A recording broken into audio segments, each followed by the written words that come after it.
We've got a very exciting panel today, and I'm really glad to see nobody ducked out because this is I'm actually really excited because I know that I'm going to learn quite a bit. You obviously have the programs in front of you, so you have the bios of our speakers, but I think so you're not flipping through paper and getting to know everybody while we're up here. I'm just going to have our panelists we're just going to go right down the line. Linda, I'm going to start with you and just give everybody just a quick introduction. Just let them know your name, the organization you're with, maybe your role at that organization. Just a very quick little bio, like no more than a minute. Go ahead. Awesome. It'll be 30 seconds. Thank you, Doug. Good morning, everyone. It's great to be here. A little confused with the weather. I have my shawl on, my summer dress, not sure. But I'm Linda Dorsina Forey. Happy to be here with all of you. Former state rep, former state senator in our great state of Massachusetts. I'm co-publisher. I'm with my husband, Bill Forey, of the Dorchester Reporters. So the Boston Irish Reporter, Boston Haitian Reporter, and the Dorchester Reporter. Thank you. Thank you very much.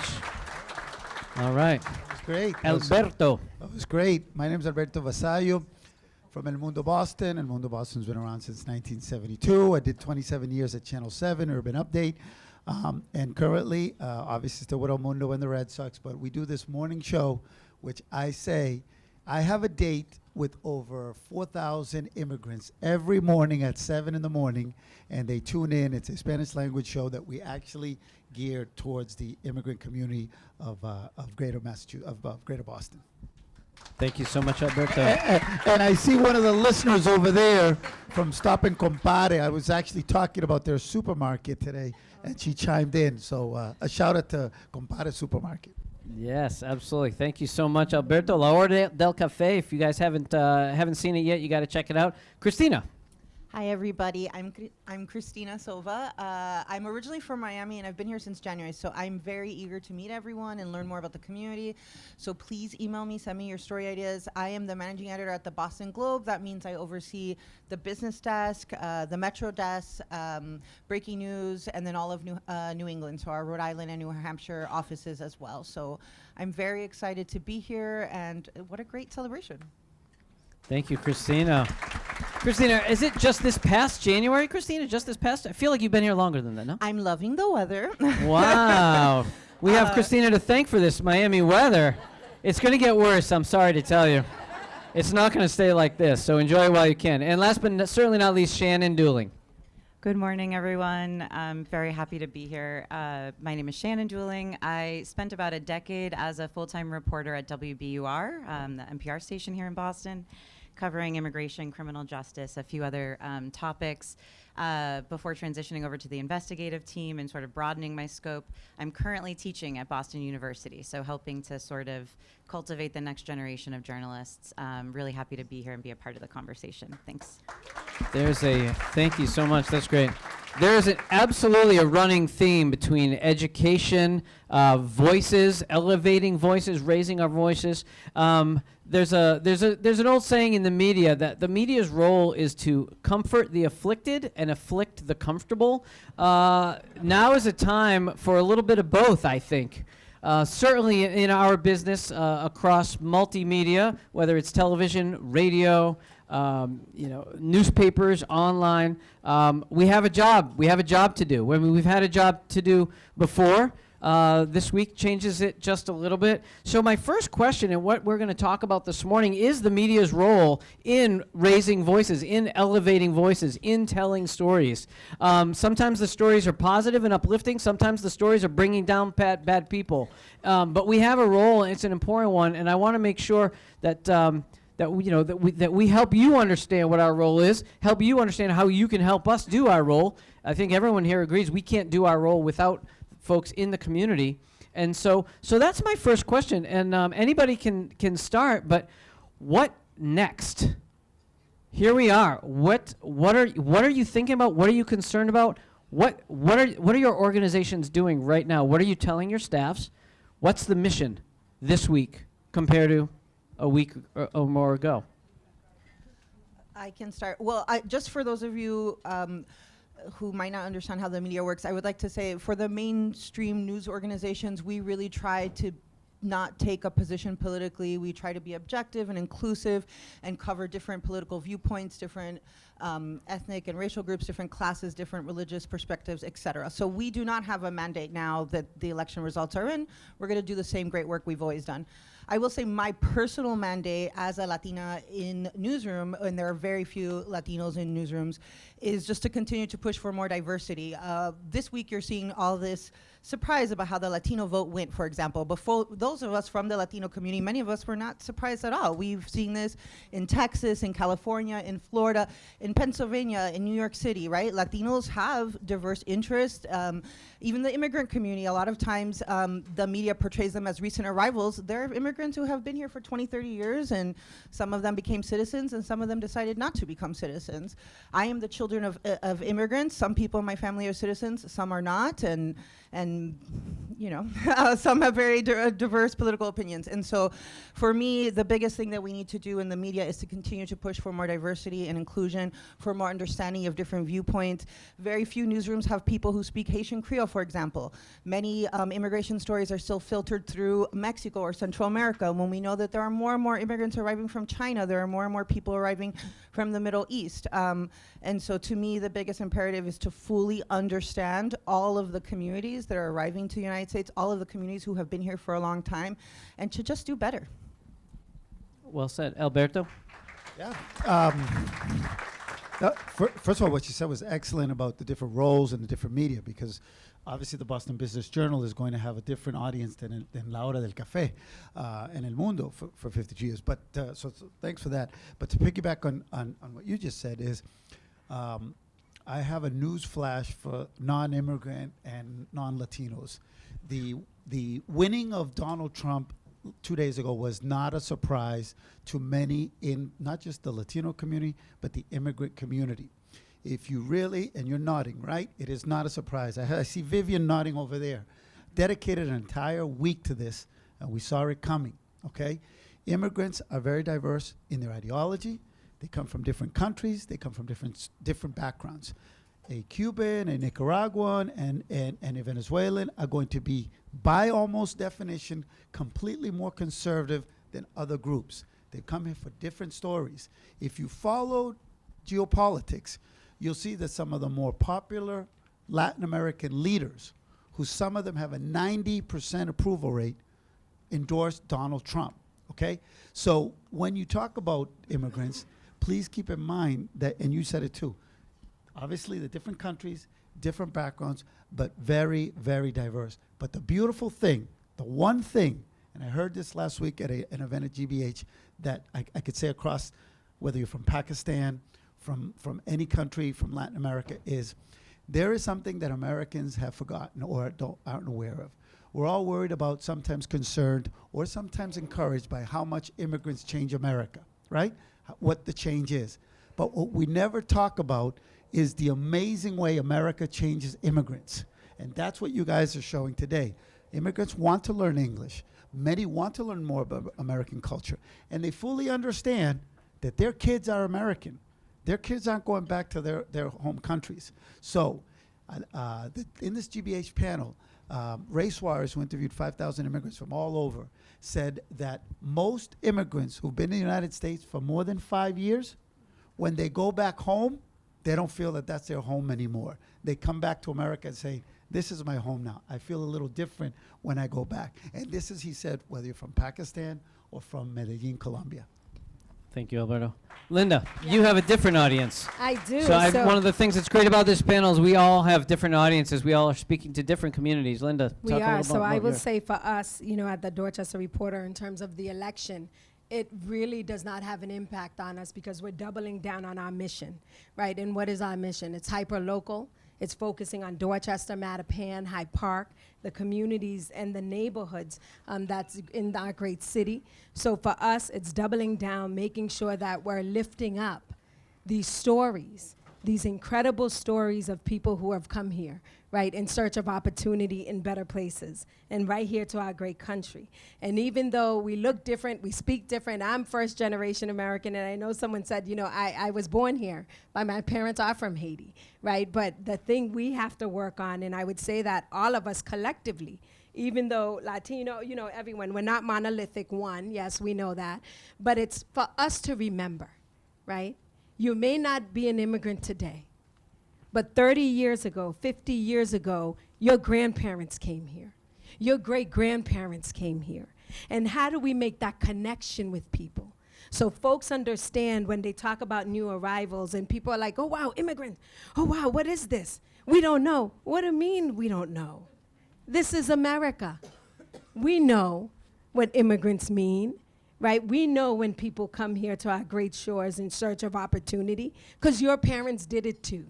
Your great-grandparents did it too, and we're in the same boat and what have you. So I think for us, again, and Bill, who's he's the journalist, right? My husband, the executive editor, is really doubling down and focusing and lifting up these incredible stories that we've done. So at The Reporter, you know, we focus on new arrivals who are coming. We're focused on Lieutenant Governor Driscoll. The Healy administration are doing an amazing job because folks are coming. They are getting permits to come in. They are TPS. They are all these things, but yet they're not getting the work papers, right? They're not getting the work permit because everyone wants to work. Everyone wants to create the opportunity, not just for themselves in this country, but for Haiti, for instance, over $1.2 billion go back to Haiti every year in remittances, right? I'm first generation. Every month, my mom's like, hey, can we put some money together so we could send back to Haiti?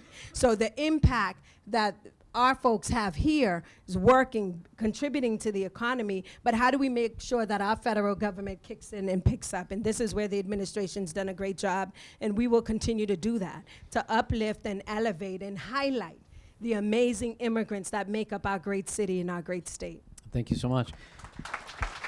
And Shannon, your role now in the classroom is to bring new journalists into newsrooms, into the workplace, and of course, you know, the Fourth Estate, as it's been called, journalism. It's a pillar to our democratic society.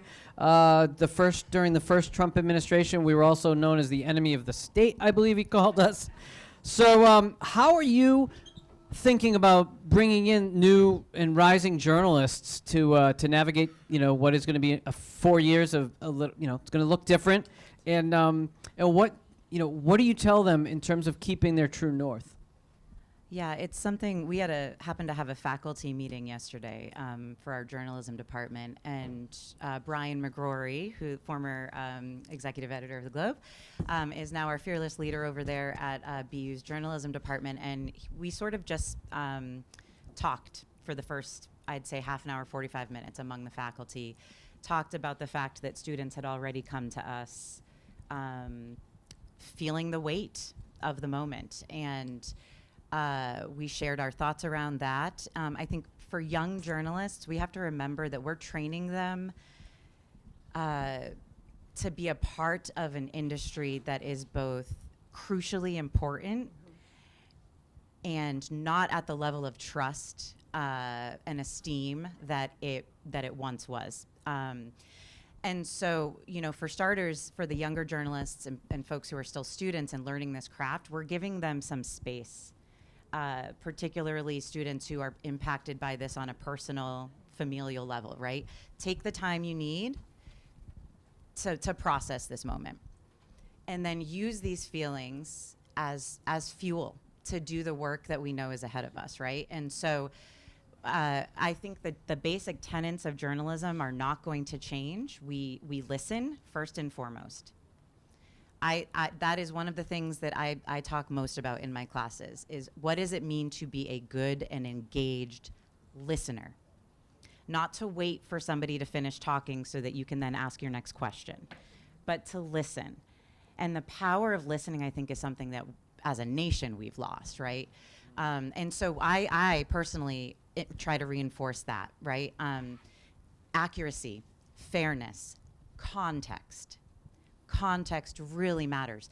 Placing where we're at in this nation right now within the context of our historical immigration trends, patterns, right? We lose sight of history. So we're trying to sort of instill the fairness, the accuracy, fact-finding, truth, right? Listening to folks and upholding voices, quite literally, helping people who don't have that platform to find that platform. Christina mentioned, and this is something that we think about all the time within our faculty, within our student base, we need as a journalistic industry to better represent our population and our community. That's right. And that needs to happen from beat reporters to producers to editors to owners of publications, right? And that's something that I think we're also mindful of, is we need to represent and fairly and accurately represent the communities that we serve. Journalism is not there. And we're hoping by training a new generation of journalists that we can help inspire and empower people to get there. Well, yeah, no, I think that's exactly right. Exactly right. Certainly at the Business Journal, our audience is, the business owners and employees across the Commonwealth. And when I got here 10 years ago, most of the faces you saw were white male faces in our weekly paper. Today I'm proud to say that a paper doesn't go out without a non-white face in our print edition on our website, and we still need to do a better job in our newsroom. We're getting there. We have a pretty diverse newsroom, but we have to do better, and we continue to try to reach into all of the communities of that have businesses across the Commonwealth. So let's go there. What are some of the stories? Well, I want to make sure we talk about immigration, and then I'm going to come to you all in about a couple minutes, maybe 10 minutes, just to make sure that if you have questions, be thinking about your questions, because we'd love to be able to, this is your opportunity to ask them, and we can answer them as well. But what are the stories that you're following right now that are paramount to you when it comes to immigration and the new communities that are coming to Massachusetts? What are you thinking about, and how do you position those stories for your audience? I mean, and I'll start, right? So I love getting to hear about Alpha Chemical. That's a company we've not written about, but now I want to know what they're doing and how they're doing it, because that's a great example of a company that's embracing population. I heard Lieutenant Governor talk about Salem Hospital. I was not aware that they finally, filled up their housekeeping department to capacity. That we love stories when our employers are actually hiring people, right? That's my audience. They all want to know those. So those are stories that we're looking at, and we're going to continue to tell. And one of the reasons I'm so proud and happy to be here. But let's go down, and we'll start with you, Christina. What are some of the stories you're thinking about going forward? And what do your reporters come to you? Do you go to them? How does that work? Well, so the way newsrooms work often is the ideas can come from the editors, the management side, or from the reporters. The best ideas hopefully come from the reporters because they're actually out, in the community talking to more people than I do in my little corner office. Again, I would say most recently, ahead of the election, we knew immigration was going to be a major issue, and the Globe did a series of stories called North Toward Hope that explored how Massachusetts has been welcoming and not welcoming recent arrivals to the state. And we looked at, for example, some of the conversations that have been having in the education sphere, where people are concerned about the cost of helping migrant families. Housing, we're obviously under a housing crisis in the state where we don't have enough affordable housing for anyone, let alone recent arrivals who may be very low income, and et cetera. We did a stories of that. I would say moving forward, given Trump's position on immigration, we're going to revisit many of the stories that we did during his previous administration. So he's talking about mass deportations. What does that look like? One of the major stories of his previous administration was family separations. There are families that were still never reunited, where children were, taken away from their parents. So that's obviously a very important story to maintain. Looking at how DHS is going to be run, who are going to be in prime positions throughout various agencies in this new administration that's going to affect, of course, people of color. What are their political leanings? What are their positions on people of color? Obviously there have been some connections to people who have very right-wing and what some people would describe as Nazi connections with people who are associated with him. So that's obviously something that is very important to people of color. And then we're going to continue to look at what's happening with the immigrant community here. Visas, last time he didn't really staff up a lot of DHS, and so the courts were very slow. It was very hard to even get, a visa if you were marrying an American citizen. So those are all really, really important stories that we need to pay attention to.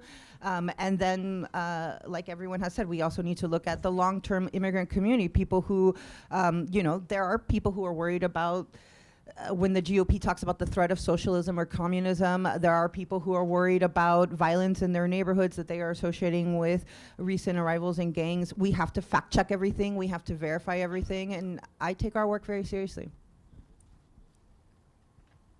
Alberto? Linda? Well, for us, it's great because all of these recent arrivals have to start with basic everything 101. They don't know the difference between the governor and the mayor. They don't know what a city council is. They need basic information on getting their licenses. They need to know about organizations like this. So for us, on one end, it's keeping that particular really growing community informed, being kind of the lifeblood of their resources and information. Not so much stories, but resources, kind of a resource for resource. On the other hand, it's also about being maybe for the first time ever a platform that begins to not hold accountable, but allow not just the federal government, not just the local government, but federal government more transparency. What I mean by that is, I was talking to Gladys from La Colaborativa and other community actors, and I told her, I said, you know, you've got to be careful because you could cause hysteria. We need to be very, very careful. The one thing that gets lost in mass deportations is the second part. It's mass deportations of convicted criminals and violence and so forth. And you never hear that. What I hear from the immigrant community is, you know, it's not that bad of an idea because the illegal and the bad criminals, they're not going to Newton. They're not going to Wellesley. Not going where people live. They're committing crimes in these neighborhoods. So what I'm offering, what I'm trying to offer the federal government is a platform on La Hora Cafe where ICE comes in, answers the questions, tell us where you're operating, where you're not, because we would get calls. There's going to be a massive raid in East Boston tomorrow. The hysteria. We would call ICE, say, there's nothing going on. I don't know who started that. There's nothing going on. So I think correct information, holding the government more transparent, and keeping those lines of communication is crucial for what our role is going to be in the next 4 years. Yeah, great point. Thanks so much. How about you, Linda? I'll be brief. No, you got time. You got time. We're So good. I will say for us, you know, we have various ethnic publications, but in particular the Boston Haitian Reporter. I mean, it was published every month for the last 15 years. We went onto an online platform. Our goal is really to expand and double down on that, right? Because there's so many people coming into the country, but that are here, but also to talk about immigration in Dorchester, the largest, most diverse neighborhood in the city of Boston, the Vietnamese community, Latino community. I mean, we have it all, right? And so how do we be a resource? Yes, to share about ENB and the amazing thing that's happening, not just with ESOL, but also the opportunity to become entrepreneurs, right? To be able to connect with jobs. And so how do we do that and highlight it? The other piece I would say for us is covering. Right? It's removing, you know, kind of the shadow of what is an immigrant, right? What is a new arrival? You know, people are coming here because of opportunity or because they cannot be at their homes, right? They cannot be in the country that they left. Agree with what you're saying in terms of those that are committing crime. That's totally different, right? That's a minor, I would say a small percentage of the population that's coming here.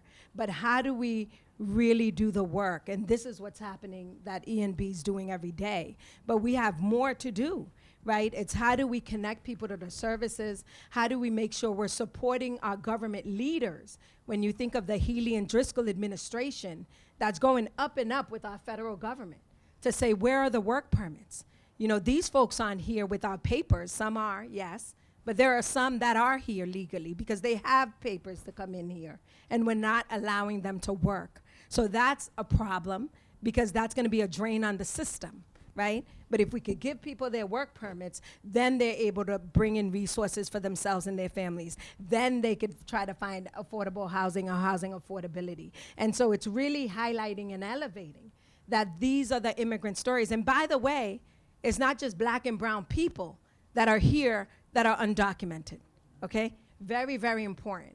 When I was elected as a state rep and state senator, and I worked with Mira, and we were working on DACA, right? And we were working on license plates. And I had to say over and over again, let's bring in the people who do not look black and brown, who are the Irish community, who are the Polish community, who are all these people that are here undocumented still, and how do we bring the white faces into the State House? Because the majority of people who are elected do not look like me, right? So you make that connection point, right? And so that's the work that also has to happen. How do we work with, with Rian Immigrant International, used to be the Irish Immigrant International Center, right? How do we make sure that we're working collaboratively? How are we pulling all these people together to highlight the work that's happening, highlight our amazing and diverse community, and really highlight as well, you know, you talk about mass deportations, who's gonna do the jobs?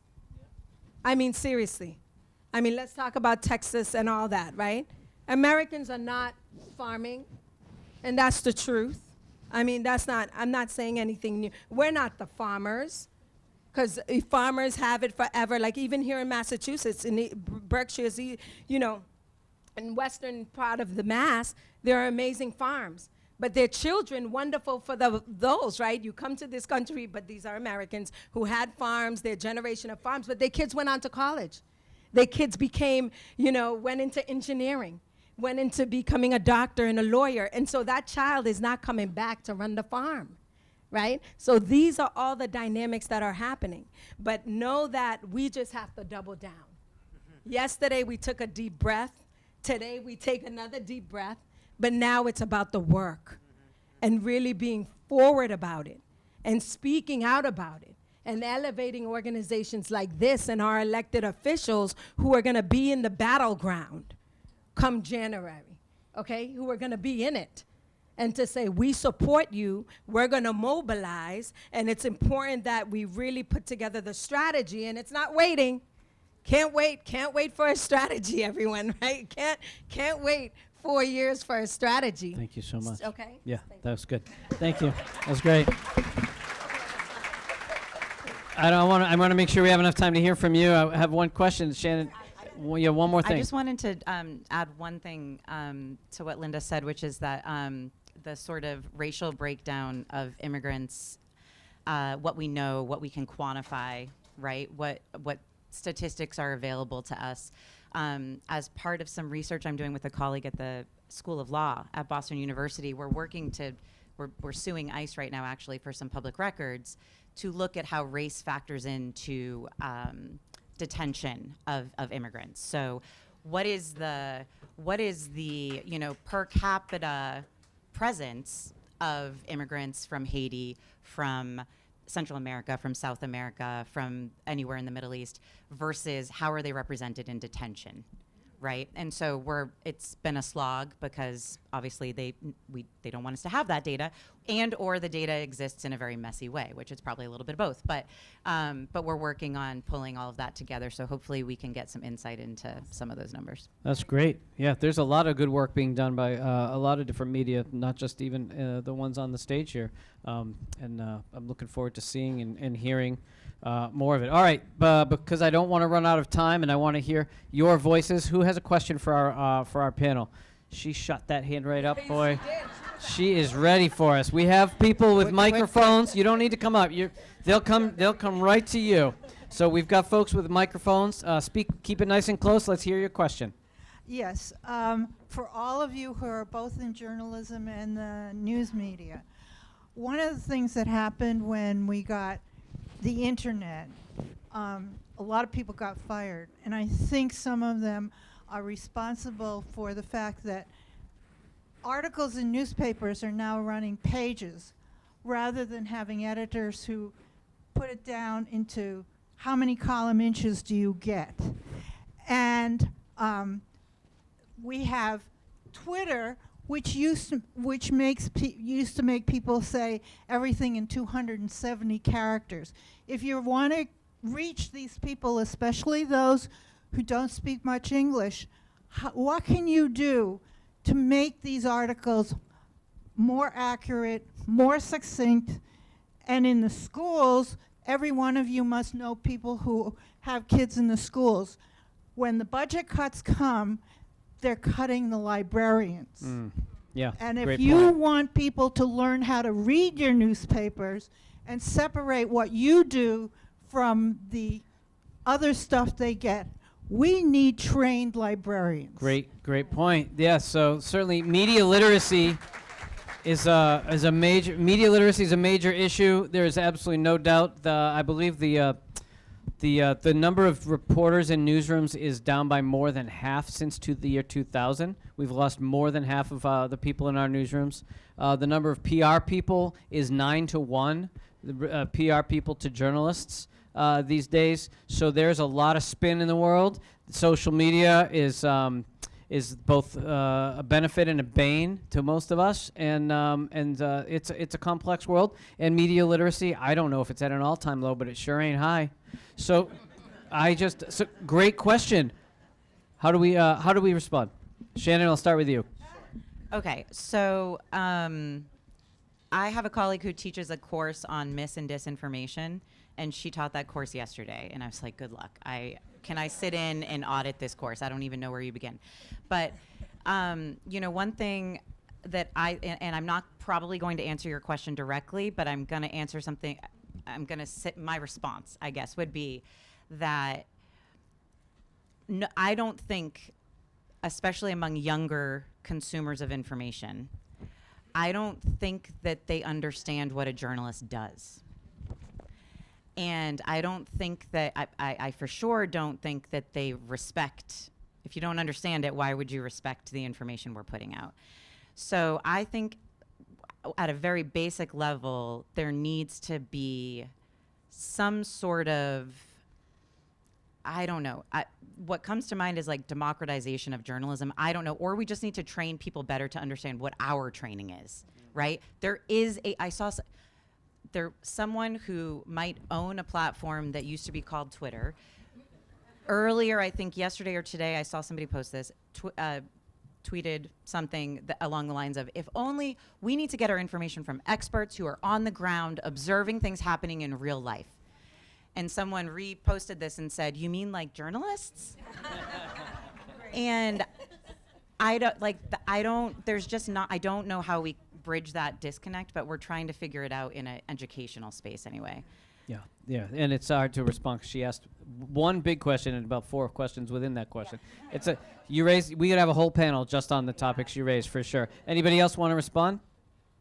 Christina, go ahead. We're not doing great. We need to do better. I will say one problem in journalism, right, is who are the kind of people who become journalists? People who like to read or write. How many Americans like to read or write, right? Like, it is a problem. We do need to be shorter. That's definitely something we're enforcing. I don't know how many of you had heard of these podcasts that supposedly helped Trump win the election. I had not. And I texted a bunch of my friends yesterday, and they had not either. Like my brother-in-law is like a super big conspiracy theorist. He gets all his news from YouTube. We just need to really do better. One of the things I tell my staff is these like fashion or lifestyle or whatever influencers on TikTok and Instagram have become better storytellers than we have, because we're not telling a story that people are listening. We need to change. Yeah, go ahead, Can I Linda. say, okay, I'll be brief. I'll Yep. just say one of the things, and everyone touched on it, is really how do we diverse, in terms of the coverage, right? In terms of the folks who are doing the work. And I think one of the things, the media organizations in Boston, how do we collaborate more, right? In terms of how do we share more resources together, in particular with ethnic media partners, right? Who have a pulse of those communities that we want to share and want to really expose to a greater audience, which I think is important. So for us at The Reporter, we've had for years a relationship with WBUR where we had a reporter centered in our office, right? So the stories that they produce, we would co-publish it. And just last week, Simone Rios from WBUR just did a piece on the Haitian migrant, issue. It was Simone is amazing. He's amazing. amazing. And so Simone, so we put that on, it was a Haitian immigrant story. And so we put it on our Boston Haitian Online, did it in English, but also translated it into Haitian Creole. So I think that's the piece too, is how do we work more collaboratively, and really, if you don't have, the diverse staff and the reporter and journalists, but these other groups do, in terms of these ethnic media new journalists, right, who are doing incredible work, right? How do we make sure we're plugging in together and really sharing it on a greater network so people could understand really what it is that's happening now? That's a great point. In the Business Journal, in the past 4 years, we've also partnered with Spanish language media. We have a content partnership with Bay State Banner. So we're trying to get our stories out to communities that have traditionally not been reading us as well. It's absolutely critical. I want to have time for one more question, but I think we have like 1 minute. You have a question that they can answer very fast? All right, let's get a microphone over here. It's our final question, and you have a mission. You answer in 30 seconds or less. We're going to be this will be our speed round question. If she asks us a big, difficult, now they're playing. Now they're playing Ring Around the Rosie. Sorry about that. That wasn't fast at all. My name is Elsa Gomes Bondlow, and I'm an immigrant myself, and also have worked with immigrant populations my whole career.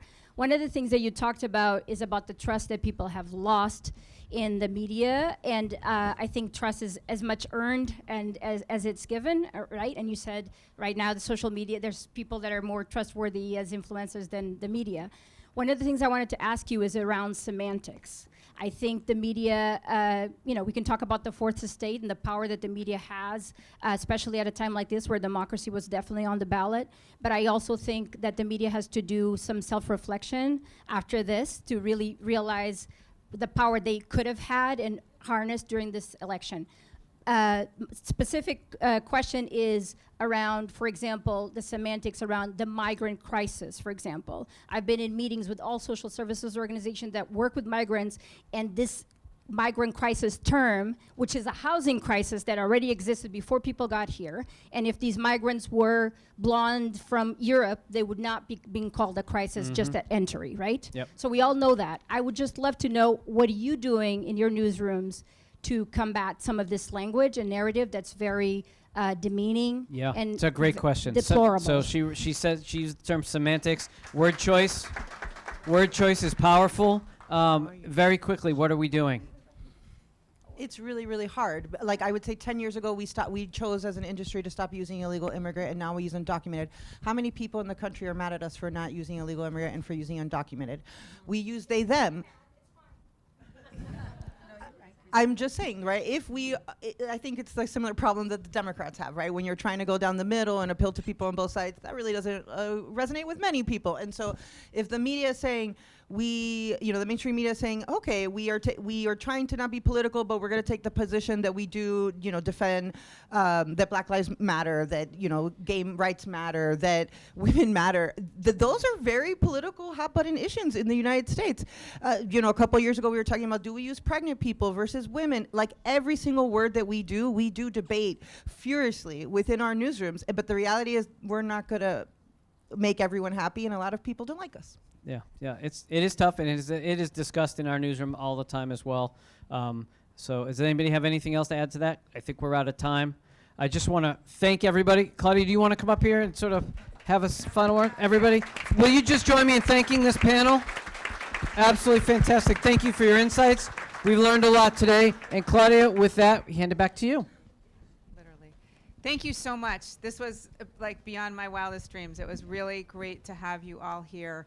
And I think everyone here looks forward to hearing from you all, to reading your work more deeply, and to following your work and to helping to lift up the stories in immigrant communities. And the truth. And I you scared me a little bit, Christina, but I'm thinking about ICE, and both of you did, but we'll be following. And I want to say to everyone, thank you for being here. Stay close, keep communities informed, bring the stories forward, and raise your voice. Have a good day.